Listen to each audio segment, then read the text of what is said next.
ابتدا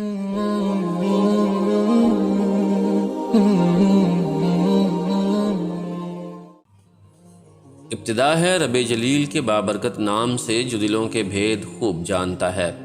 دیکھتی آنکھوں سنتے کانوں صابری میاں کا سلام پہنچے۔ ناظرین محترم، ایک انسان تھا جسے دنیا زرار بن ازور رضی اللہ تعالیٰ عنہ کے نام سے جانتی تھی۔ یہ ایک ایسے انسان تھے کہ اس دور میں دشمن ان کے نام سے کانپ اٹھتے تھے اور ان کی راہ میں آنے سے کتراتے تھے۔ جنگ ہوتی تھی تو سارے دشمن اور فوجیں زرہ اور جنگی لباس پہن کر جنگ لڑتے تھے، لیکن آفرین حضرت زرار رضی اللہ تعالیٰ عنہ پر ذرہ تو درکنار اپنا کرتا بھی اتار دیتے تھے۔ لمبے بال لہراتے چمکتے بدن کے ساتھ جب میدان میں اترتے تھے تو ان کے پیچھے دھول نظر آتی تھی اور ان کے آگے لاشیں۔ اتنی پھرتی، تیزی اور بہادری سے لڑتے تھے کہ دشمن کی صفیں چیر کر نکل جاتے تھے۔ ان کی بہادری نے بے شمار مرتبہ حضرت خالد بن ولید رضی اللہ تعالیٰ عنہ کو تعریف کرنے اور انعام و اکرام دینے پر مجبور کیا تھا۔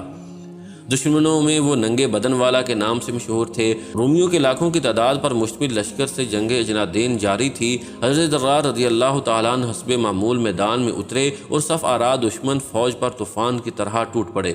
اتنی تیزی اور بہادری سے لڑے کہ لڑتے لڑتے دشمن کی فوج کی صفیں چیرتے ہوئے مسلمانوں کے لشکر سے بچھڑ کر دشمن کی فوج کے درمیان تک پہنچ گئے۔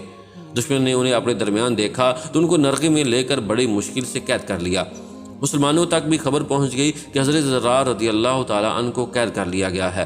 حضرت خالد بن ولید رضی اللہ تعالیٰ نے اپنی فوج کے بہادر نوجوانوں کا دستہ تیار کیا اور حضرت زرار رضی اللہ تعالیٰ عنہ کو آزاد کروانے کے لیے ہدایات وغیرہ دینے لگے۔ اتنے میں انہوں نے ایک نقاب پوش سوار کو دیکھا جو گرد اڑاتا دشمن کی فوج پر حملہ آور ہونے جا رہا تھا۔ اس سوار نے اتنی تندوہی اور غضبناکی سے حملہ کیا کہ اس کے سامنے سے دشمن پیچھے ہٹنے پر مجبور ہو گیا۔ حضرت خالد رضی اللہ تعالیٰ عنہ اس کے وار دے کر اور شجاعت دے کر اش کر اٹھے اور ساتھیوں سے پوچھا کہ یہ سوار کون ہے، لیکن سب نے لا علمی ظاہر کی کہ وہ نہیں جانتے۔ حضرت خالد بن ولید رضی اللہ تعالیٰ عنہ نے جوانوں کو اس سوار کی مدد کرنے کو کہا اور خود بھی مدد کرنے اس سوار کی جانب لپکے۔ گھمسان کی جنگ جاری تھی۔ کبھی حضرت خالد بن ولید رضی اللہ تعالیٰ عنہ اس سوار کو نرغے سے نکلنے میں مدد کرتے اور کبھی وہ سوار حضرت خالد بن ولید رضی اللہ تعالیٰ عنہ کی مدد کرتا۔ حضرت خالد رضی اللہ تعالیٰ عنہ اس سوار کی بہادری سے متاثر ہو کر اس کے پاس گئے اور پوچھا، کون ہو تم؟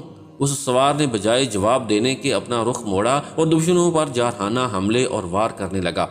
موقع ملنے پر دوسری بار پھر حضرت خالد رضی اللہ تعالیٰ نے پوچھا، اے سوار تو کون ہے؟ اس سوار نے پھر جواب دینے کی بجائے رخ بدل کر دشمن پر حملہ آور ہوگا۔ تیسری بار حضرت خالد رضی اللہ تعالیٰ عنہ نے اس سوار سے اللہ کا واسطہ دے کر پوچھا کہ اے بہادر تو کون ہے؟ تو نقاب کے پیچھے سے نسوانی آواز آئی کہ میں زرار رضی اللہ تعالیٰ عنہ کی بہن خولہ بنت ازور رضی اللہ تعالیٰ عنہا ہوں اور اس وقت تک چین سے نہیں بیٹھوں گی جب تک اپنے بھائی کو آزاد نہیں کروا لیتی۔ حضرت خالد بن ولید رضی اللہ تعالیٰ نے کہا کہ پہلے کیوں نہیں بتایا؟ تو کہنے لگی آپ نے منع کر دینا تھا۔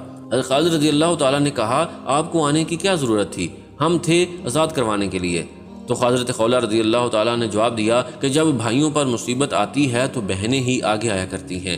پھر مسلمانوں اور حضرت خولہ رضی اللہ تعالیٰ عنہا نے مل کر حضرت زرار رضی اللہ تعالیٰ عنہ کو آزاد کروا کر ہی دم لیا۔